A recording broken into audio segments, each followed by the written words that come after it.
Hello hi നമസ്കാരം. ഒരു animation movie കണ്ടു. Minecraft movie. മൈൻക്രാഫ്റ്റ് ഗെയിംസ് കളിക്കുന്നവർക്ക് അറിയായിരിക്കും സിനിമയെക്കുറിച്ച്. ഞാൻ ആ ഗെയിം കളിച്ചിട്ടില്ല, കണ്ടിട്ടേ ഉള്ളൂ. പക്ഷെ മൂവി കണ്ടു. മൂവി അടിപൊളി ഒരു മൂവി. നല്ലൊരു എൻഗേജിങ് മൂവി. ആനിമേഷൻ മൂവീസ് ഞാൻ ഒരുപാട് കാണാറുണ്ട്. എനിക്ക് ഒരുപാട് ഇഷ്ടമുള്ള ജേണറാണ് ആനിമേഷൻ മൂവീസ്. പക്ഷെ ഇത് നല്ല രസമുണ്ടായിരുന്നു. ഞാൻ എൻ്റെ മോളെ കൂട്ടിയാണ് ഫിലിം കാണാൻ പോയത്. രണ്ടുപേരും നല്ലതായിട്ട് എൻജോയ് ചെയ്തു സിനിമ.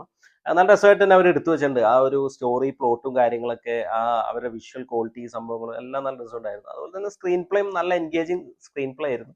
പിന്നെ ഈ ഫിലിമിൽ കുറെ ക്യാരക്ടേഴ്സ് ഉണ്ട്, സോംബീസ് വരുന്നുണ്ട്, പിന്നെ കുറെ സ്കെൽറ്റൻസ്, അങ്ങനെ നല്ല രസമുണ്ട്. നല്ലൊരു ഒരു മൈൻക്രാഫ്റ്റ് വേൾഡ്, ഒരു പുതിയ വേൾഡ് നമ്മുടെ മുമ്പിൽ തുറന്ന് നമ്മളത് കാണുന്ന ഒരു ഫീലാണ്. നല്ല രസമായിട്ട് തന്നെ എടുത്തു വെച്ചിട്ടുണ്ട്. നല്ല രസമായിരുന്നു കാണാനായിട്ട്. പിന്നെ ഈ ഫിലിം ഡയറക്റ്റ് ചെയ്തിരിക്കുന്നത് ജേഡ് ഹെസ് ആണ്.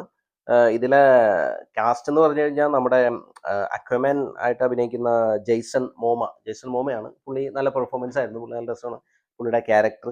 പിന്നെ ജാക്ക് ബ്ലാക്ക് ഉണ്ട്, പുള്ളിയും അടിപൊളിയായിരുന്നു. ഓവറോൾ പറയുകയാണെങ്കിൽ നിങ്ങളുടെ കുട്ടികൾ മൈൻക്രാഫ്റ്റ് കളിക്കുന്ന പിള്ളേരൊക്കെ ആണെങ്കിൽ അവരെ കൊണ്ട് പോയി കഴിഞ്ഞാൽ അടിപൊളിയായിട്ട് എൻജോയ് ചെയ്ത് കാണാൻ പറ്റിയ ഒരു നല്ല ഫിലിമാണ്. നമുക്ക് കണ്ടുകൊണ്ടിരിക്കുമ്പോൾ ഒട്ടും ബോറൊന്നും അടിക്കില്ല. നല്ല എൻജോയ് ചെയ്തിട്ട് കാണാൻ പറ്റിയ ഒരു ഫിലിമാണ് മൈൻക്രാഫ്റ്റ് മൂവി. നിങ്ങൾ ഈ സിനിമ കണ്ടിട്ടുണ്ടെങ്കിൽ നിങ്ങളുടെ അഭിപ്രായം ഒന്ന് കമന്റ് ചെയ്യുക. വീഡിയോ ഇഷ്ടപ്പെട്ടാലൊന്ന് ലൈക്ക് ചെയ്യുക. ചാനൽ ഒന്ന് സബ്സ്ക്രൈബ് ചെയ്താൽ സന്തോഷം. പുതിയൊരു വീഡിയോയുമായി നമുക്ക് വീണ്ടും കാണാം. Thanks for watching.